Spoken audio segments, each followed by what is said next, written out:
Money is power. And ladies, it's time to level the playing field.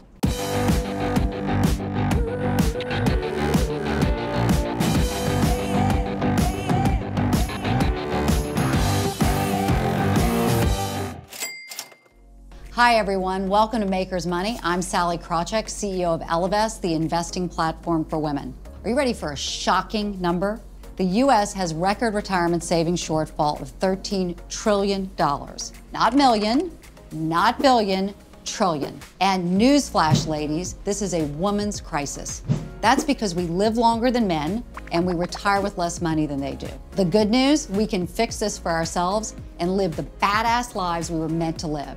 So, how much of the green stuff do you need to have when you retire? Your goal should be to save 8 to 10 times of your annual salary. I know, I can hear you. I can hear you hyperventilating out there. But that's what you need if you want to spend 90% of your pre-retirement levels annually. It's a bit more than you hear at the majority of investing firms, but we want you to retire like a boss. More travel, more fun. And since we women live longer on average, it's better to have a bigger cushion. Yes, in this case, bigger is better. There are 2 big steps you can take to increase the likelihood of having more money in retirement. The first is to invest intelligently.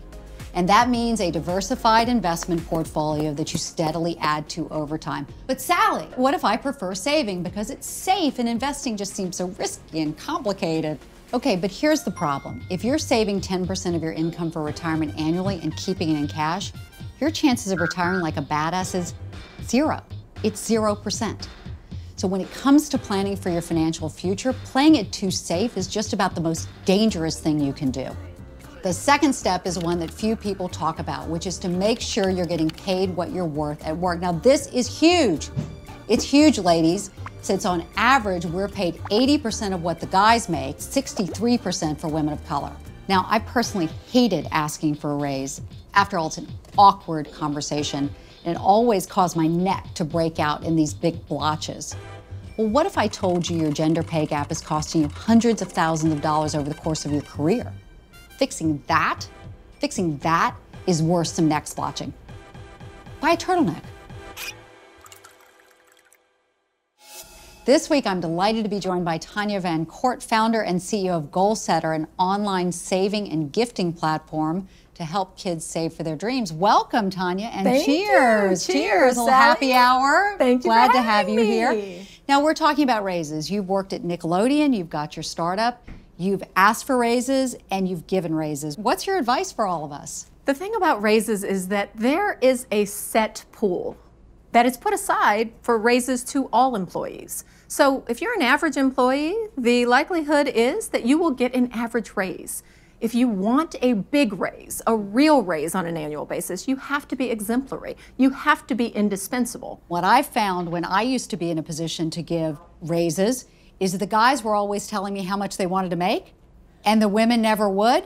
And even though I would try my hardest not to let that impact how much I paid them, if you knew someone wanted to make this, it was really hard to pay them that. So women need to have those conversations, to your great point, about how much they want to make, but not only how much they want to make, what the clear expectations are that will get them to that point of being deemed successful. I completely agree. Now, you left Nickelodeon, you've started this amazing new business. How has that changed how you're saving for and investing for retirement? Well, you know, when you're working at a really big company, you typically have a 401k. And so it's really easy to say, I'm going to set aside this amount every paycheck towards my retirement fund, and my employer will match that or contribute something towards my retirement fund as well. When you're working for yourself, you don't have the benefit of a retirement fund early on. So what I think about now is that every extra dollar that I have needs to go to my retirement. Okay, now I have a question to embarrass you a little bit and let you brag a little bit. What is the dumbest thing you've ever done with money, and what's the smartest thing you ever did with your money? So the dumbest thing that I've ever done with my money caused me to start this company, quite frankly. I had more than $1 million in stock in 2001 when the big Silicon Valley bubble burst. that more than $1 million became not much more than $100 in a matter of a day. And that was because I hadn't diversified my money. I didn't know what diversification was. It can be devastating. That's exactly right. What's the smartest thing you've done with your money? The smartest thing I've ever done with my money is changed financial advisors and found someone who I was really comfortable with. Right. Money can be such a scary topic for people to talk about, and we don't want to, particularly I think as women, ask stupid questions about our money. That's why I so love what you're doing at Ellevest, because you give all of the women out there that safe space to talk about money in a way that doesn't feel judgmental. I love to hear that. Thank you so much for being here with us. What a pleasure to have you. Thank you. Thank you for having me. Now I want to get to some great questions from all of you. So the first one in this week, Sally, I'm at my first corporate job and I'm wondering what I should do with my money. Should I be in the 401k plan that has a 25% match on the first 5% of my salary, or should I invest in stocks and bonds on my own?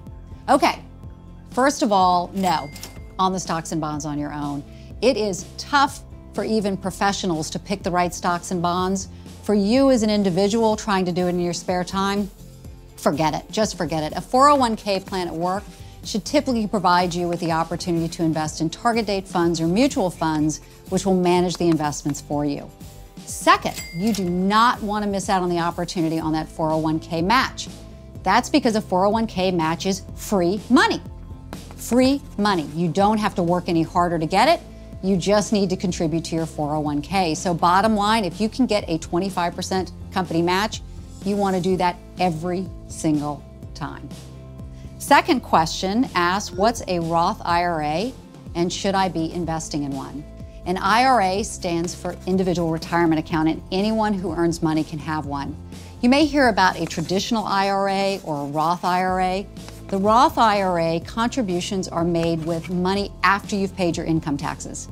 And then when you withdraw the money later, after it grows tax deferred, you don't owe any more taxes. So generally speaking, that's a good thing. Here's the bottom line. The cost of waiting to invest is higher than you think. If you're making, let's say $85,000 a year, putting 20% in the bank and waiting to invest, and waiting, as so many women do, and you wait 10 years, do you know how much that costs you on average historically a day?